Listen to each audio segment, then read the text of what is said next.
Yan mga kare-parema friends. Yan sunset namin dito sa probinsya namin. Diba ang ganda? Ayan o, ang laki-laki ng araw. Yan, may naliligo. Yung mga anak ko naliligo din o, nasa gilid. Ayan, nasa gilid ng camera. Ayan. Yan sila, yung apat sila. Anak ko.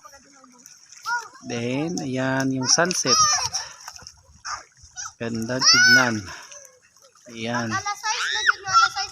Napakagandang tignan talaga ng sunset. Hindi ako masyadong makatitig sa araw kasi ang liwanag. Dan, dan, dan, dan.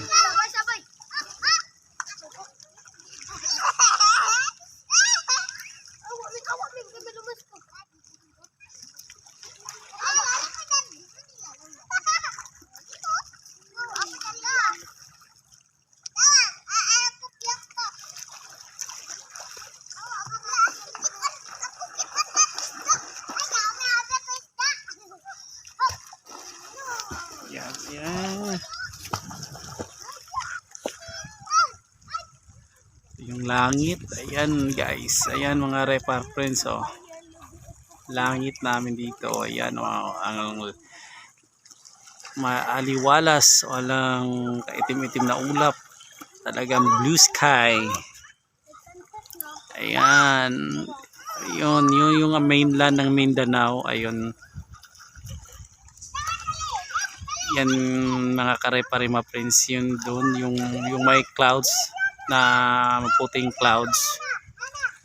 Diyan po ang mainland ng Mindanao. Kasi kami nasa norte kami ng Mindanao eh. Ano yeah. Kasi itong probinsya namin is pangalawa sa pinakamaliit na pulo sa Pilipinas, Camiguin Province. Ayan. Yung Mindanao doon, yung pinakamalaking bahagi ng Mindanao, ayun, yan. Yung pinakamalaking bahagi ng Mindanao, medyo hindi siya nakikita. Kasi natatakpan ng mga clouds, puting ulap. Ayan o. Yan. So balik tayo dito sa sunset namin. Dito sunset. Ayan. Yung mga anak ko naligo sa dagat. Ayan sila. Tapos ayun. Yun yung maliit na yung araw. Medyo palayo na yung araw. Palayo na. Yung malayo na yung araw guys. So ayan. Yung itsura na sa araw ngayon oh. Ayan oh. Pababa na siya oh. Oh ayan oh. Diba? Magalaw oh. Ayan oh.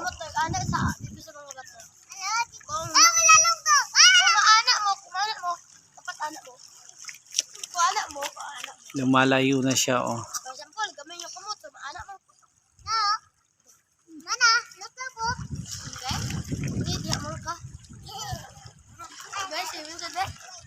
Ayan.